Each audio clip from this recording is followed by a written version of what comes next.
Olá, querido amigo, querida amiga, nos encontramos mais uma vez com uma lição aqui nas mãos. Vamos ter contato com a palavra do Senhor e ter aí o privilégio de entrar em comunhão. Como disse certo alguém, a Bíblia é o único livro que se lê na presença do autor. Então, se nós lermos a Bíblia com espírito de oração, certamente o Senhor Deus estará conosco no momento que abrirmos a palavra. Então, nós teremos muitos privilégios. Teremos muita coisa boa dessa interação. Obrigado porque você está aí. Obrigado porque você colabora conosco. A palavra não para em você, você compartilha e aí chega a mais lugares. Se você ainda não compartilhou, eu convido você a fazer o mesmo. E se você ainda não é inscrito no nosso canal, não perca mais tempo. Se junte à nossa grande família e nos abençoe aí com a sua inscrição. Acione ali o sininho para que você também seja notificado, tá bom? Dos vídeos novos. Diversos tipos de sacrifícios. Antes de falar desses 5 tipos de sacrifícios que havia no Antigo Testamento, que Deus havia estabelecido para o povo de Israel cumprir, eu gostaria de mostrar para você, através da palavra, o real interesse que Deus tem, o sincero desejo de Deus em relação a você, em relação à sua família. Vamos ler o texto bíblico de hoje, que está lá em Efésios 3, versículo 14 em diante, que diz assim, ó: Por essa causa me põe de joelhos diante do Pai, de quem toma o nome toda a família, tanto no céu como sobre a terra, para que, segundo a riqueza de sua glória, vos conceda que sejais fortalecidos com poder mediante o seu Espírito no homem interior, e assim habite Cristo no vosso coração pela fé, estando vós arraigados e alicerçados em amor, a fim de poderdes compreender com todos os santos qual é a largura, o comprimento e a altura e a profundidade, e conhecer o amor de Cristo que excede todo entendimento, para que sejais tomados de toda a plenitude de Deus. Esse é um texto-chave para mostrar exatamente esse sentimento que Deus tem. Ele aceita como nós somos, é verdade, mas Ele vai fazer uma obra dentro de nós.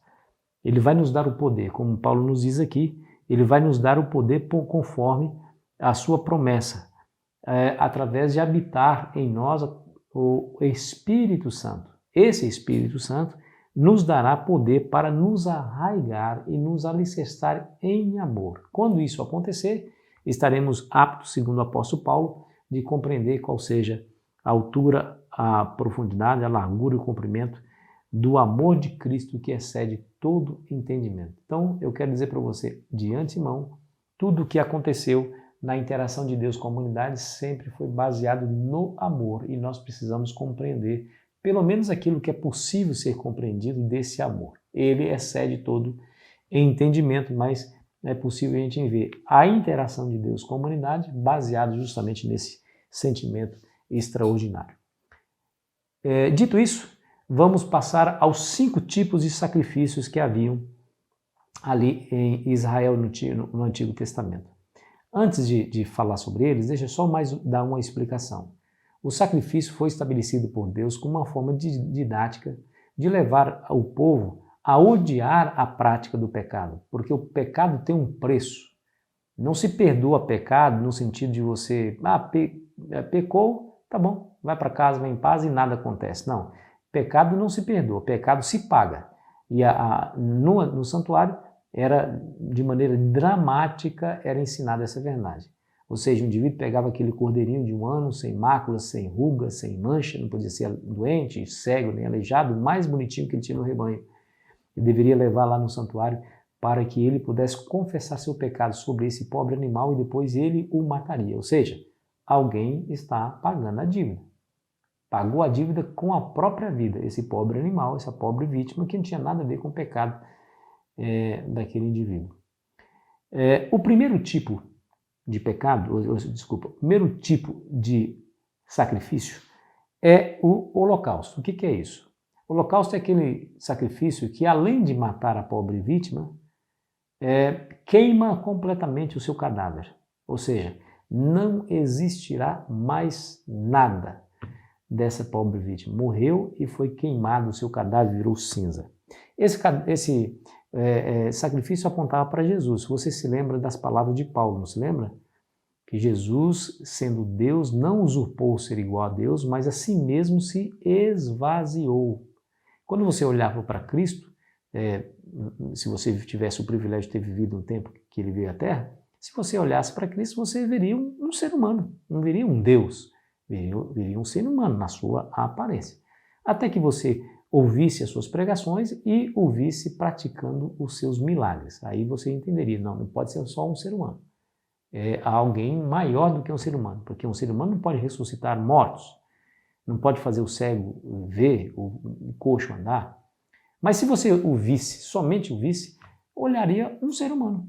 O Senhor Deus se esvaziou. O Senhor Jesus se esvaziou da sua divindade para tomar a forma de servo, segundo o apóstolo Paulo, a fim de nos redimir. O sacrifício de holocausto aponta exatamente para Jesus nessa condição. Depois nós temos a oferta de cereais.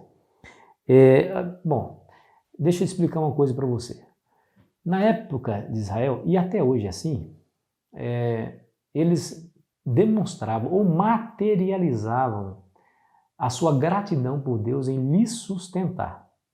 A colheita foi boa, o negócio deu certo, o dinheiro veio, tem pão sobre a mesa, então eles materializavam a sua gratidão oferecendo aí uma oferta de cereais, demonstrando assim a sua confiança de que realmente foi Deus quem proveu o sustento da nação.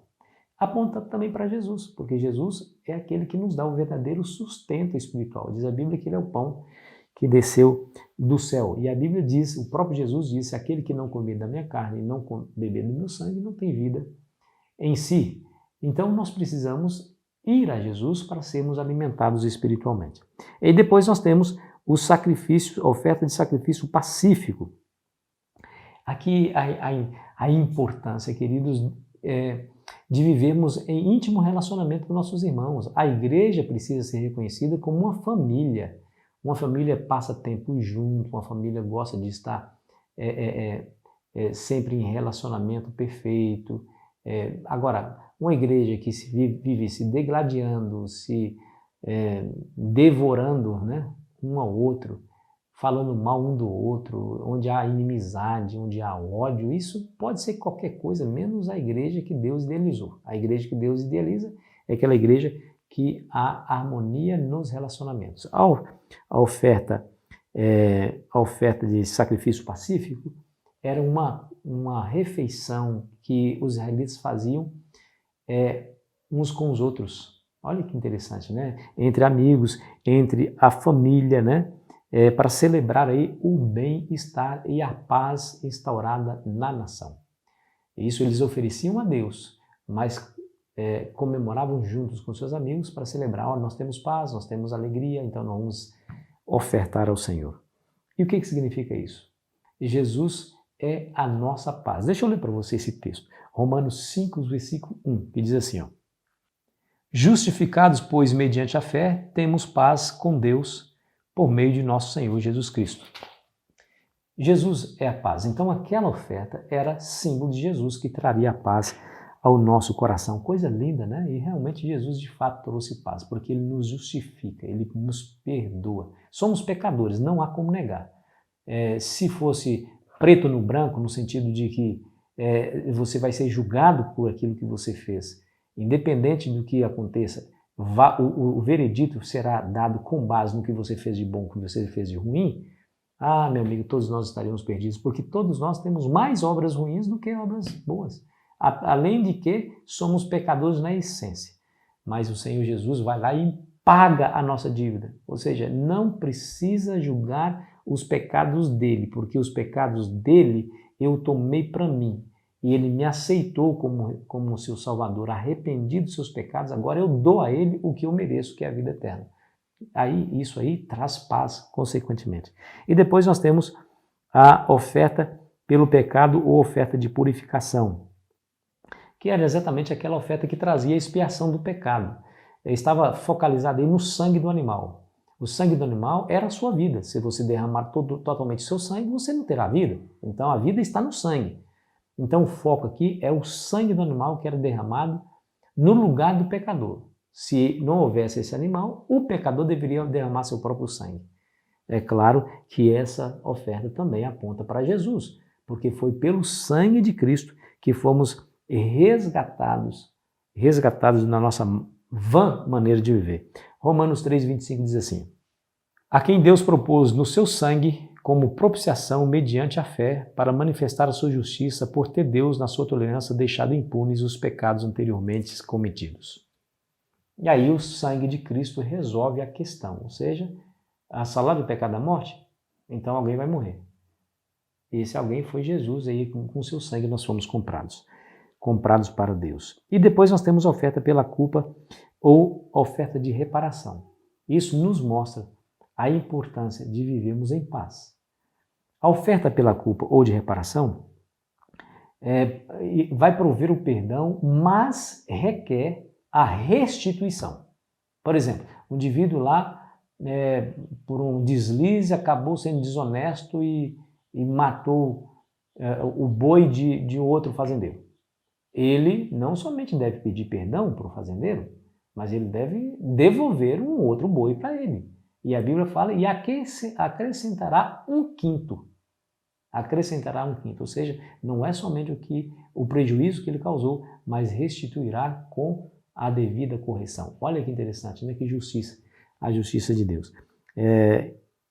O que tudo isso nos ensina, meu amigo, minha amiga? Nos ensina que a experiência da salvação é mais do que aceitar Jesus como seu Salvador.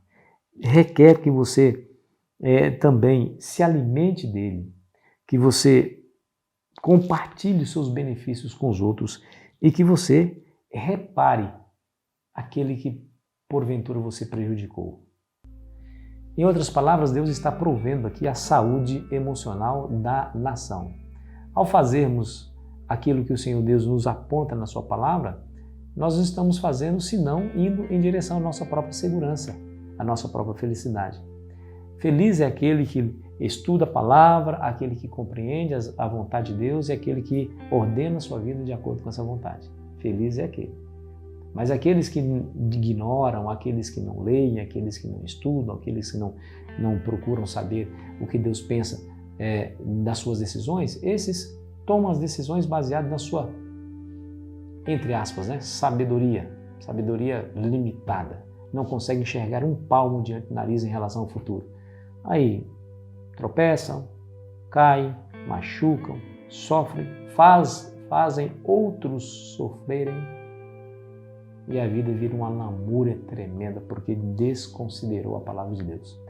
Querido amigo, querida amiga, vá na palavra, se refugie nela, entenda o que Deus espera de você. Nisto consiste a sua verdadeira segurança, felicidade e salvação. Que Deus te abençoe nesse dia. Vamos orar? Querido Pai, nos ajude, Senhor, a nos concentrar na sua palavra hoje e sempre, em nome de Jesus. Amém. Foi muito bom estar com você, querido amigo, querida amiga. Amanhã continuaremos a nossa jornada. Sacrifício perfeito de Jesus, e você não perde por esperar. Aproveite bem o seu dia.